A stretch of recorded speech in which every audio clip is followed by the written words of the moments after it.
All right, class, so at the conclusion of our first video on the athlete project, we had just finished the third row for our table, and now we are going to start the fourth and final row for our table.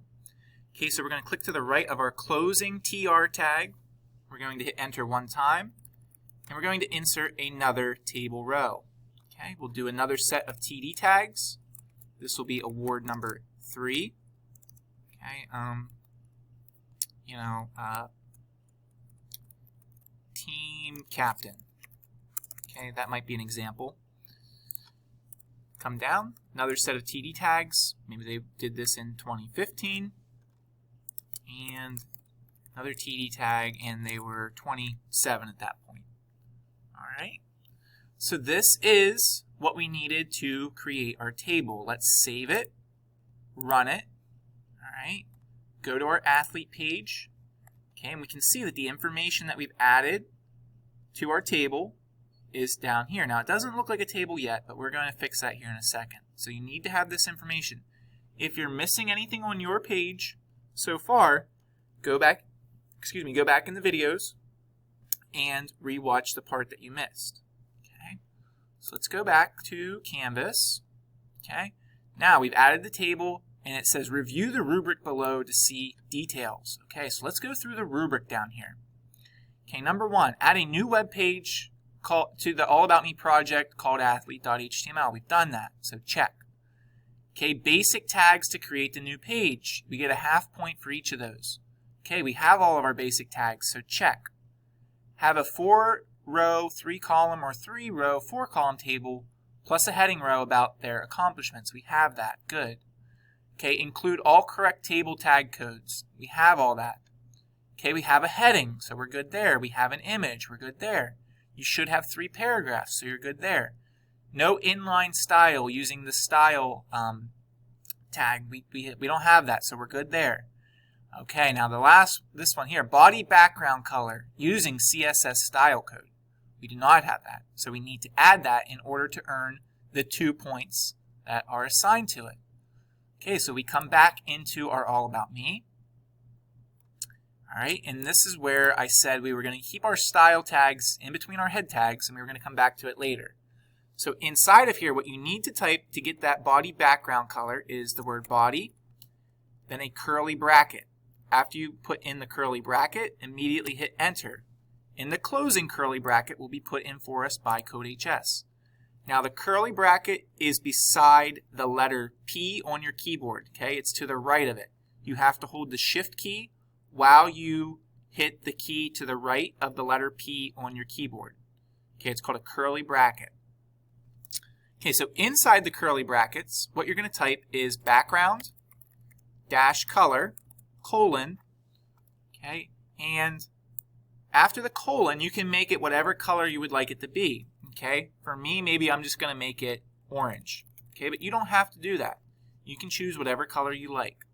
If I save it and I run it, and we can see that the background has now turned an orange color. So that's good. All right, so we have met that requirement of the project. All right, now the last 2 here. Okay, include color in your paragraphs and your heading using CSS style code. At least 4 color options, okay, or rules. If they look like mine, you will not get full credit. Be creative. Okay, we're not going to worry about that. You can use the CSS rules that I add, or if you want to, you can add your own. Okay, so we need to have 4 of them, though, that relate either to our paragraph tags or our heading tags. Okay, so what I'm going to do, I'm actually done with this and done with this. Okay, what I'm going to do is I need to click to the right of my closing curly bracket and hit enter. And I'm going to put in a CSS rule for my H1 tag. Okay, for my H1 tag, what I'm going to do is I'm going to change the font color to blue. Okay, I'm going to save it, run it, athlete, and now athlete name is blue. By no means do you have to change yours to blue. You can change it a different color. You can do whatever you want with these CSS rules. I'm just giving you ideas. Okay. Maybe for my paragraph tag, I might do a curly bracket. Okay, and maybe I want to have Okay, now notice how I didn't hit enter immediately after I put in the opening curly bracket, and it didn't put in the closing curly bracket. Okay, so what I need to do is I need to hit enter and put in that closing curly bracket. Okay. And then in here, I can go ahead, once I have the opening curly bracket and the closing curly bracket, I could say color again, and maybe I want to change the color to purple. Who knows? Okay, maybe I want to change the background color of my p tags to white. Okay. Maybe I want to have a border around my p tags, and I want to have it solid. Okay. So let's take a look. There's four rules that relate to my paragraph tags and my H1 tags. I save it. I run it. Athlete. Okay. In there. We've already seen the H1 tag is blue font color. Okay. Now the color, purple, okay, that is the font color. You can see how there's a white background, okay, around my P tags, and I can also see there's a border around my P tags as well, solid border. Okay, so I have 4 CSS rules. There's 1, 2, 3, 4 that relate to my headings and my paragraphs. So I have achieved this requirement of the project. Now, once again, I'm going to say it one more time. You do not have to use these rules. You can make whatever rules you want. You can make the colors whatever you would like it to be. Make it look good. Okay, that's going to play a factor in here in a second. Okay, now include color in your table for your borders, font, and background using CSS style codes. At least 4 options or rules. Okay, so we need to do the same thing with these CSS rules, but we need to apply it to our table down here. All right, so one option might be you type table, curly bracket, enter, okay, to get the closing curly bracket. Maybe this table, we definitely want to have a border around it, okay? It's not really a table without a border. Okay, then maybe we want to have a color for the table border of green. Okay, if I save it and I run it, there's my green border, and it also changes the font color to green as well. Okay, but notice how there's no lines in the middle. Okay, maybe what I want to do then is I need to apply a rule to my table head tags and my table data tags.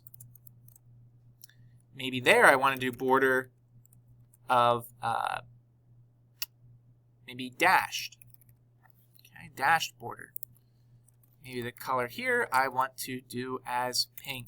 Okay, this is going to be a crazy looking table, but that's okay.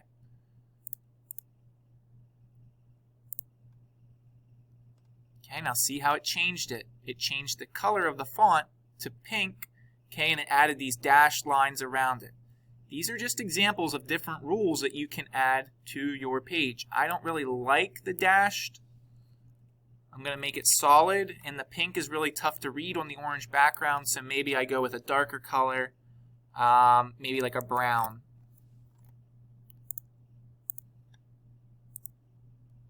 Okay, and it just keeps changing it, okay? But I've met the requirements of my project. I have 4 CSS rules that apply to the table data, and the table headings, okay? So, what you would do then, we would come back, and we've met the requirements for that part. The last one is make it a wow. You can earn 2 extra points on the assignment if you make it look really good, okay? This, to me, the styling doesn't look great. The color choices, they don't really flow together very well. So I'm going to be a little bit more critical in those 2 extra bonus points. You would have to make the color scheme really nice, really do something to make your page, when I open it up, be like, wow, that looks really good. Okay, so that's on you to make it a wow. Okay, but this video has walked you through all of the tags, all of the coding, and the setup to create the athlete page. Okay, the final thing that you might do is you may go in and you could add all the links to your other pages, okay, but that's not a necessary requirement for the assignment. All right, so I hope this video helps you out with the athlete page. If you have questions, reach out to me. I'm happy to help, okay? Just got to let me know if you have any questions.